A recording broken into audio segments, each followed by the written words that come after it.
Hello,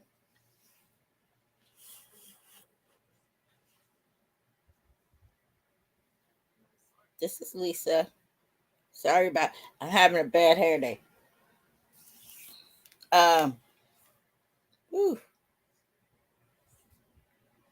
For y'all that don't know, I live like upstate New York, and like 5 minutes ago, it was snowing so hard you couldn't even see your hand in front of your face. 5 minutes later, the sun is out. The hell's going on here? I'm just saying.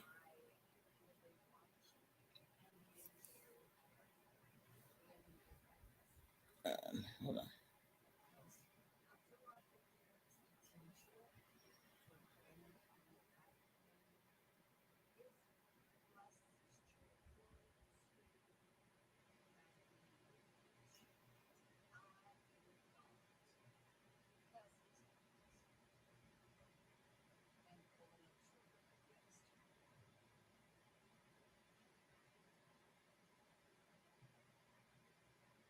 Hello, hello, hello, hello, hello.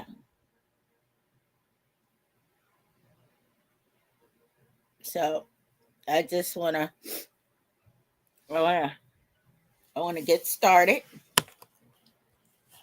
Okay. I mean, anybody out there that wants to join, you're more than welcome to join this video cast. You know, um, I have no problem with it. So today I'm talking about a couple of different things. I am going to be talking about mental health. I'm also going to be talking about, um, you know, sexual assault. Um, but before I start that, let me just put a disclaimer out there. Right now, I am not a therapist by no stretch of the imagination. I am a person who deals with it, who has to deal with this on a day to day. And if I can help one person, it'd be all good. It's all worth it. Now, with that being said, so today we're talking about mental health, and we're also talking about, you know, sexual assault, because we know that goes hand in hand. You know, in my case, that's exactly what happened. Um, I was sexually assaulted on active duty. You know, I was raped. Now, the rape occurred before the sexual assault. The rape occurred actually 1 week after my mother passed away. My mother passed away October 31st, 88. In the first week of November, I was raped. And then in September of 89, after I just got done graduating boot camp and went to apprenticeship training, I was sexually assaulted there. So I was having all kinds of issues, you know. But the thing of it is that when you're in a position to where you can't really mourn, you know, or you can't grieve, you know, the best thing I knew how to do was push it to the side, you know. Um, because when my mother was sick, she was deathly sick in 88, in May 88. And, my sisters came in, they threw me out the house with no money, no where to put my head. No, they literally threw me out in the street like a she's garbage. Okay. And so, and I wasn't,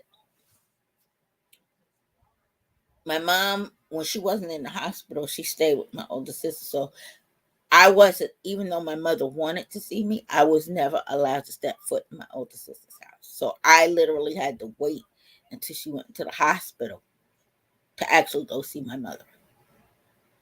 You know, um, so when she died and being on the street, I couldn't process. I could not process any of that, you know, because I would have gotten stuck, and there would have been no way of me getting out of that. And I really didn't have time to get stuck, So um after I was raped, I went into the military thinking that I was going to be safe, you know. Yeah, that didn't happen either. That didn't happen either. Now, mind you, both these events took place by somebody I knew. Okay. The rape took place by somebody I knew well, you know. So I'm like, okay, I can't. I can't, I don't have time to deal with this because I have to keep moving, and that is the problem with me. Because then at some point I got so comfortable with not having to deal with it that it was just like, okay, it's just another day in the neighborhood, you know. I had no, trust me, I was like, I got so comfortable, so comfortable. So, so what wound up happening is that the years that has been, it's been harboring and just malingering inside of me, and me not even acknowledging it. It was a buildup. It's like shaking a soda. You shake a soda and then you open it up, and eventually it just explodes all over the place. Well, that's pretty much what happened with me. You know, one day back in 2010, I was doing cocaine with my next door neighbor, and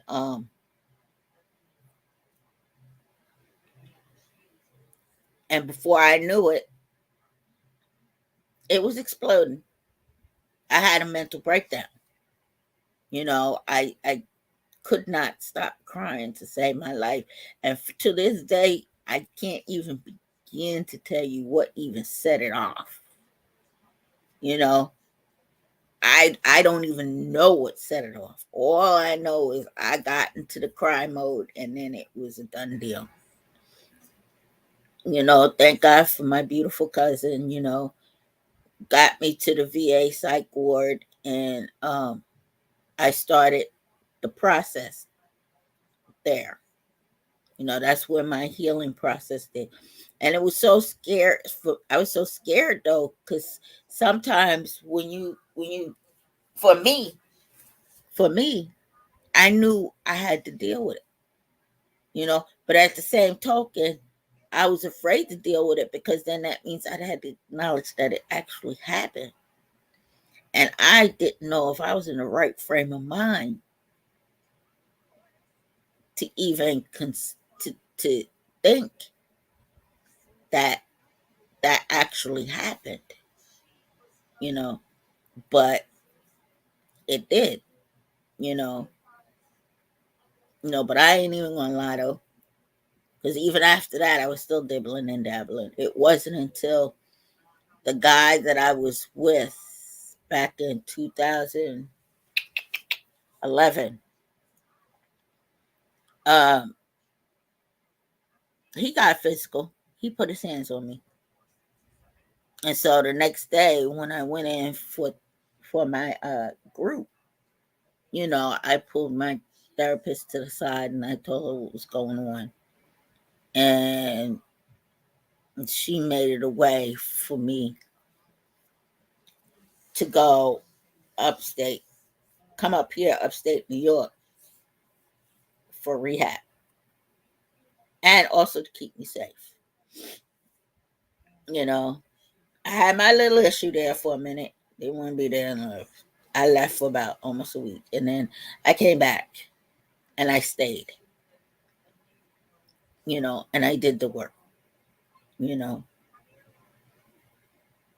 And from 2011 to this day, I can say I'm honestly clean and sober. I'm doing my therapy session, you know. Um, I'm getting ready to start up a new session called equine therapy. That's where you work with the horses. Um, I'm not kidding. I'm not joking about this. You know, I know I'm gonna have to deal with this all my life, but I know I'm gonna have the tools. I'm getting the tools that I need, you know, so whenever I get triggered,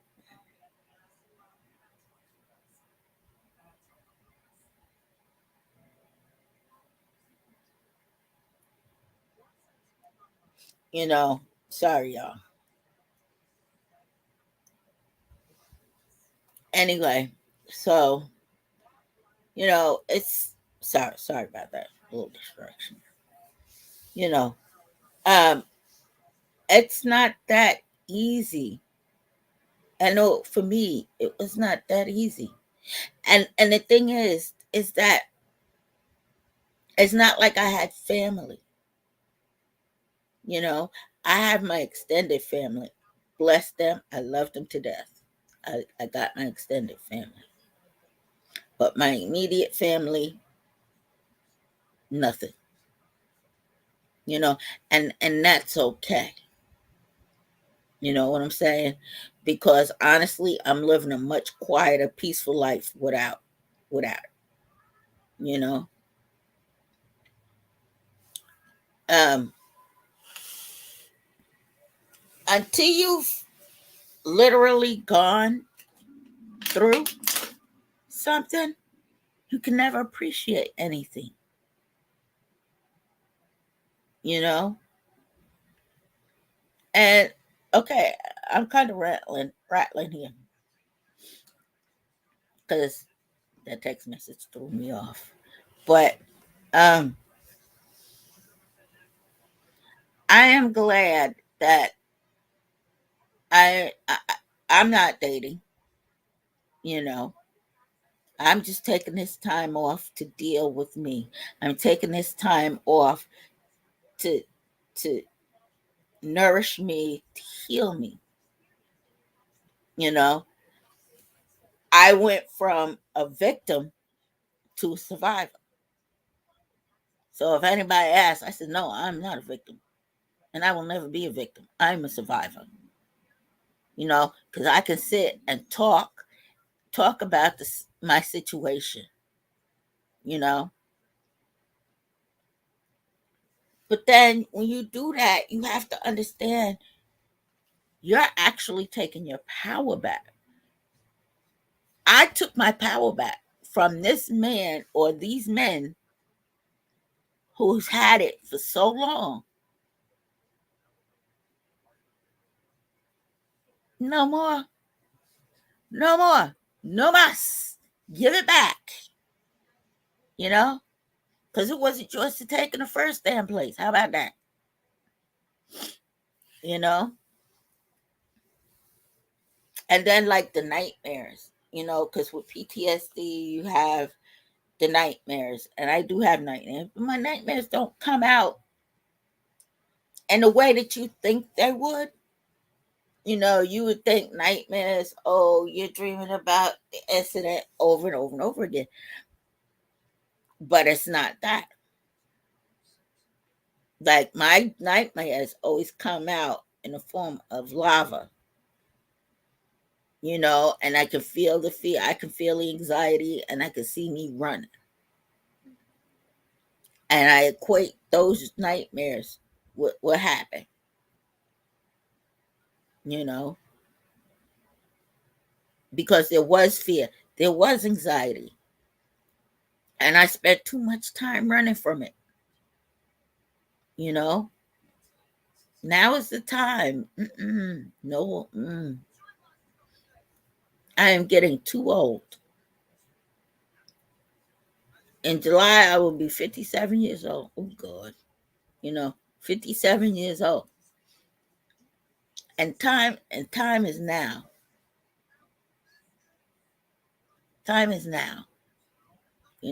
So I'm dealing with it, and I'm talking about it. Hopefully, maybe the next person that's going through a similar situation, can hear this and say, you know what?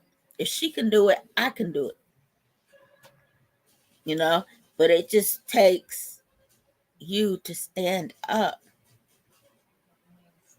and acknowledge that it happened. I mean, you're going to go through your emotions. God knows I've gone through all my emotions. Even now, I'm even having little panic attacks, you know, but I'm dealing with it, and it's like I told my therapist, sometimes when we have the triggers, sometimes them triggers were meant to be just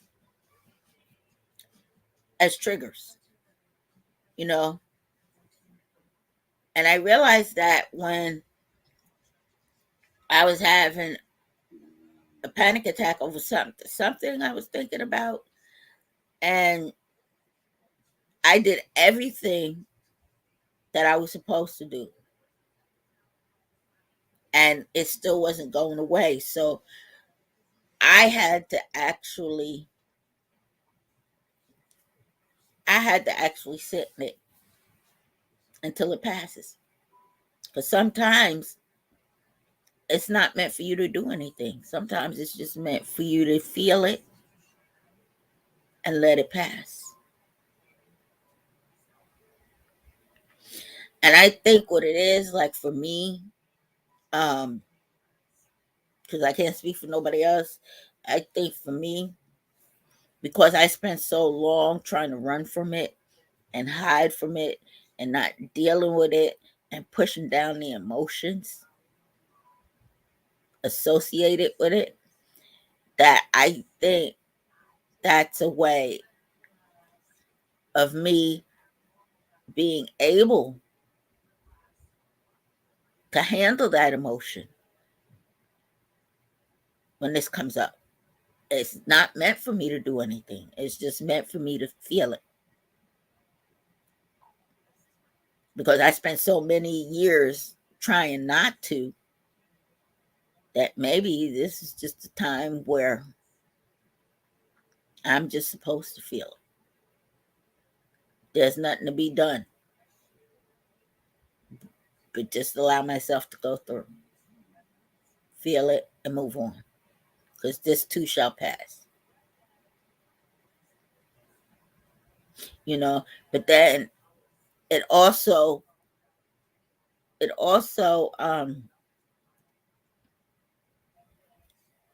shows me how strong I am, or how not even how strong I am, or how strong I'm becoming. Because normally that probably would have took me right out. But you know what? I had to sit. I had to wallow in it for a minute. I had to let it flow. I had to feel it. And then when it left, it was like, see, that didn't kill you. And I'm like, huh, no, it didn't kill me, did it? So um I guess what I'm just trying to say is that, you know, we go through traumatic things. And women, we go through a lot of traumatic things. You know, but we need to learn how to deal with it and go through it. You know, always have a support. a support line. Like I have my support line. I have the VA. I have my therapist. I have my friends. You know, those are my support systems. You know, if I feel like I'm fitting to go crazy and okay, well, anybody know me know I'm crazy as hell anyway. But um, I feel like I'm gonna lose my mind. Um, I could take a step back, recognize. See, and that's one thing that therapy taught me is to always be aware of what I'm feeling in the moment that I'm feeling it. So if I'm feeling anxiety, I stop myself and go, okay, what's causing that anxiety? Why am I feeling this way? And what can I do to reroute, the feeling? So therapy is teaching me a lot.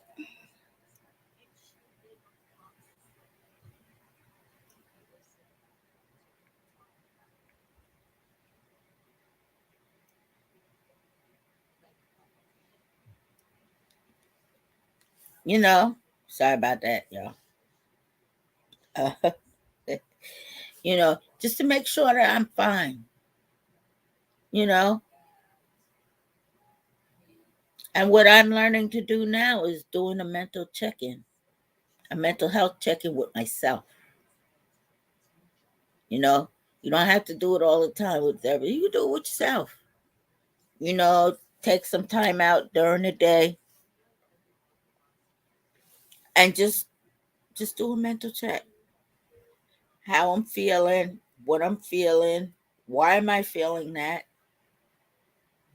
and what are the ways that I can kind of de-escalate the feeling, you know?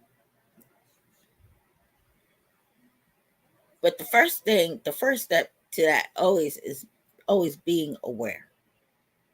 Just, I have to be aware of my body. I have to be aware of my mental status. I have to be aware. Because when things come up, I have to be on point, you know? I can't afford to go out there and run with drugs and drink. I'm getting too old for that anyway. You know what I mean? So it's like, okay, we gonna get this girl. We gonna get this, you know. And then it helps to have a hobby. I always tell people, like when I first started this, I had no clue. They always ask me, well, what's your hobby? I'm like, well, what the hell's that got to do when you get clean sober? But I get it. I get it. Because I have a beautiful hobby, you know, and what it does is it takes you out of your mind, you know, instead of putting your focus all on whatever is going on, you can direct it to something healthy, to something that you can, for me, it would be something that I make beautifully, and I can put it on my wall and be proud and go, you know what? I did that. That is gorgeous. I did that, you know? Okay, but in a minute, I'm about running out of walls. So we may have a problem here shortly, but that's okay. I'll figure something out. Always do. Um, so it's like I had to get myself a hobby. Well, I really didn't have to get a hobby. I've already had hobbies. I just never did those hobbies in years, you know. So I went back to it. And in the process of getting back into my hobbies, I found new hobbies, you know, and I'm just like, oh, well, okay. See, now I'm on this arts and crafts kick now. It then kicked in like Speedy Gonzalez time. You know what I'm saying? It is kicked in because I'm ready to decorate anything and everything. If you come to my house and you stand still long enough, you might become part of the decoration too. So I'm just saying, you know, I'm getting an arts and crafts thing, you know. Mess around and you might find yourself with some wrapping paper and a bow on top of your head and plastered on my wall. About, oh, is this a pretty decoration? No. You know, I'll be like, stop talking. You ain't supposed to be talking. Your decoration. Shh. You know. Um, so it, it's just like an awesome thing, you know. Plus I am an ordained minister, you know. So I like to read the Bible. I like to do Bible study, and I am going to say this, anybody out there that would like to reach out and do some Bible study, I am more than willing, you know. I'm more than happy, you know, to do it with you. We go through it together. You know, I've always had an infinite love of the Bible, you know, and a lot of people say, well, Lisa, well, you were so strong to get through all of this stuff that you get through. I said, but I didn't do it by myself. I had help from the man upstairs. I said, I wouldn't have been able to go through this by myself because this is too much, even for one person to go through, you know? So,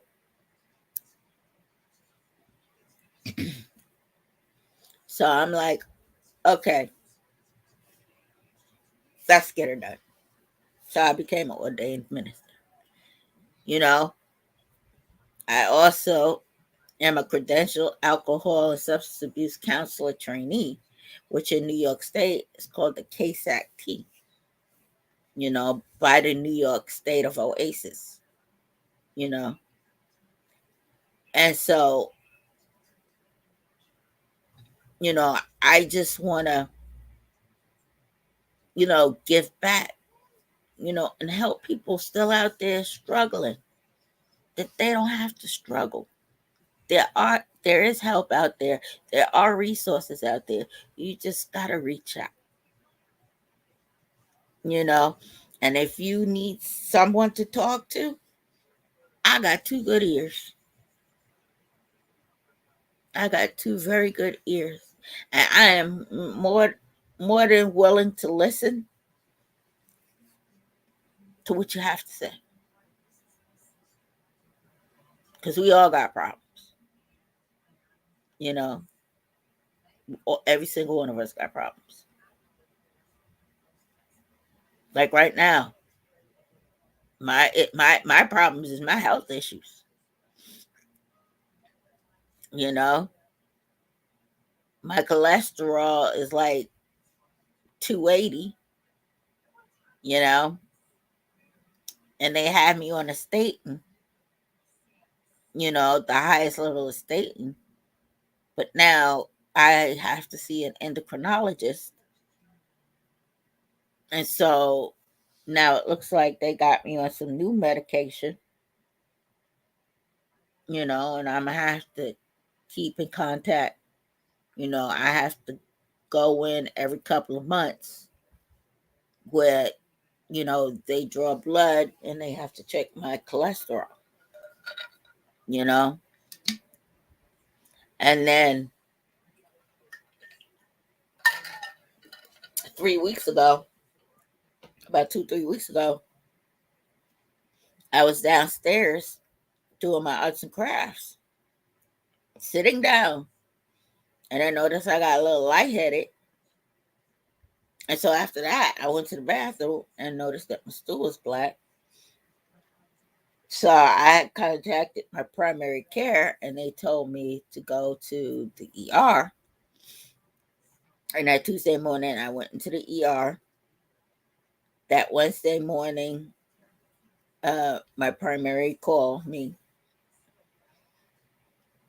and I had to go in that following Wednesday.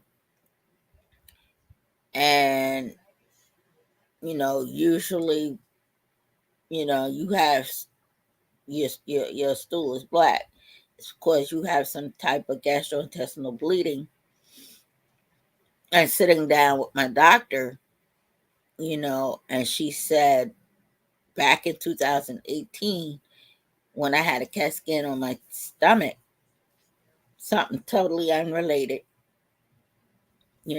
she said they noticed something there then. There was supposed to be a colonoscopy done, but it never happened, you know. So now I'm waiting. Okay, I got my endocrinologist. Now we're waiting. Now I'm waiting on an appointment to get the colonoscopy done. So we can kind of figure out what the hell is going on. You know, I am concerned. I am a little stressed out about it. Because I don't know what's happening. You know, but as soon as I can get some answers, I can be see. And this is what I mean by people have problems. I have problems too. You know, I'll be 57 in July. And it seems like my body's trying to do everything and everything to give up and give out. Okay, no. Wait till we at least 65, 70, then do all that. Right now we ain't trying to do all that. It's still kind of young. You know. But anyway, I just wanted to do this. I just felt the need to talk.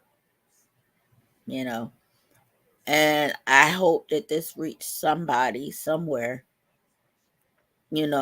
that all hope is not lost, that there is hope. And there are people out here that's going through or has gone through, and they got through their struggles. And I just want you to know that you can get through your struggles too, positively, not negatively. You want to do positive. Keep everything positive here on this network. But on that note, I'm going to say goodbye. I will be posting up again probably shortly. Because I want to keep these videos coming. I know I slacked off last year, but I said this year was going to be different. I'm going to start making more and more videos, and keep talking and keep talking. Because that's the thing. We got to keep the conversation going. We can't slack off. May is Mental Health Awareness Month, and me and my partner Sherry, we supposed to be doing something for that. So be on the lookout for that. Until then, people, y'all have a blessed weekend and a blessed day. And excuse me. I will holler at you later. Bye.